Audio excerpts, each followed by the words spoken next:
Today we're going to talk about 6 things that should be on every CDM notice board. Before we begin, I'd just like to point out that if CDM stood for chaos, destruction and madness, this would be a far more entertaining video. But unfortunately it doesn't. It stands for construction design and management. So I'm afraid this video is going to be boring as shit. Nevertheless, a chocolate devouring mutant notice board, usually set up in the site office, is a great way of sharing important safety information on your site, and is pretty much a must if you want to keep the HSE folks happy. While there isn't a definitive answer as to what should be on a chicken dance marathon notice board, there is a basic list of 6 elements that you should include as a bare minimum. Let's get started. Number 1 on our list is the F10. I'll be honest, the F10 is a significant downgrade from the dogfighting dynamo that was the F14 Tomcat fighter plane. The F14 was a supersonic twin-engine, 2-seat, twin-tail, variable sweep fighter aircraft made famous by Tom Cruise in the original Top Gun.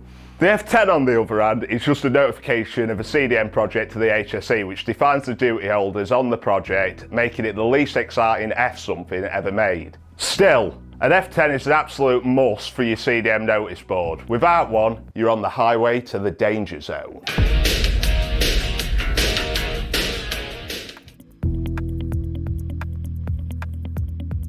Number 2, health and safety poster.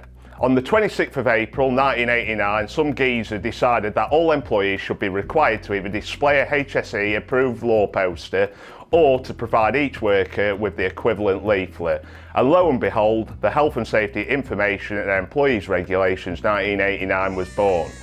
Since that fateful day, there's been a lot of speculation regarding the name of said geezer. Some reckon it's Kevin, others reckon it's Karen. Personally, I think the Health and Safety Information for Employees Regulations 1989 has the name Keith written all over it. Whoever they are, we have no choice but to do what they say. So you need to display a health and safety poster, and your CDM notice board is the perfect place to do it.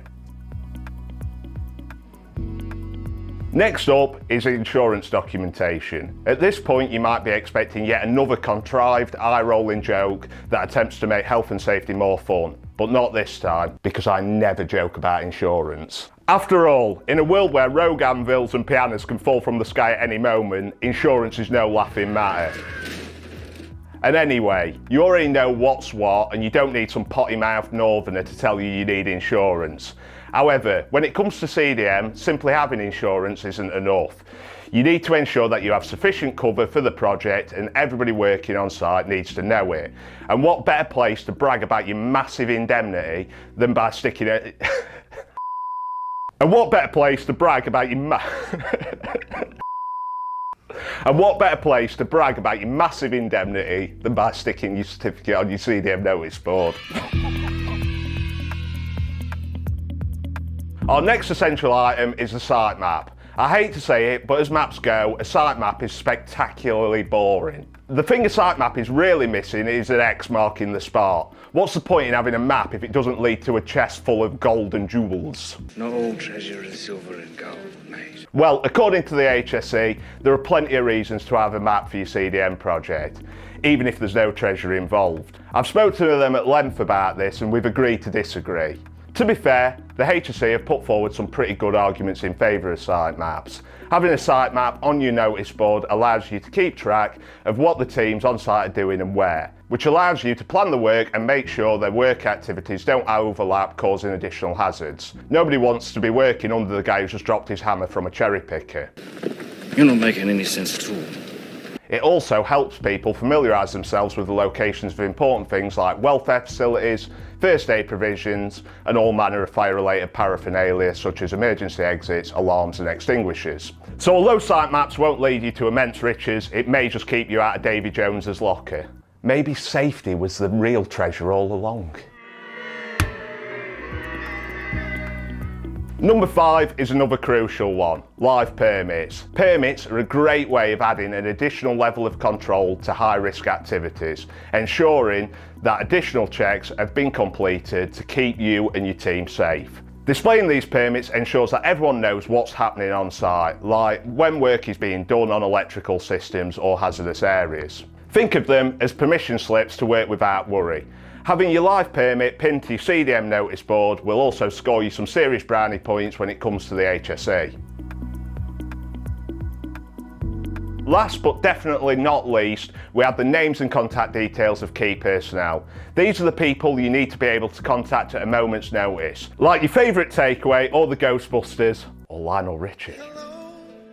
Or if you're someone who's sick of my bollocks and actually want to get the CDM notice board right, you'll have a serious list of key personnel. This will include the likes of first aiders, fire marshals, site managers, and anyone else who you'd turn to if things get a little bit hairy. Having their names and contact details on a notice board is like having a hotline to safety.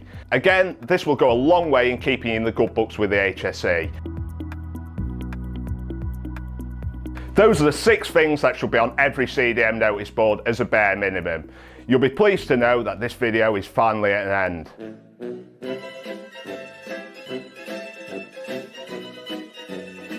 Or is it? I must be in a bit of a mood today because I suddenly feel the need to extend this video with a couple of honourable mentions. This won't take long, or won't it? It won't.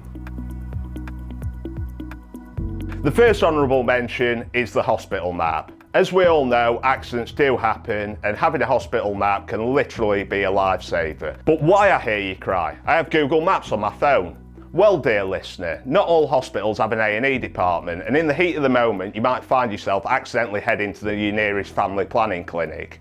So find out where the nearest A&E is and whack it on your CDM notice board. The second honourable mention is Toolbox Talks, which are basically short interactive safety sessions that help reinforce best practice and keep everyone in the loop. These are best delivered on a topic which is relevant to the work that is currently going on site, or as a reaction to an event that's recently happened. And with that, we're all done.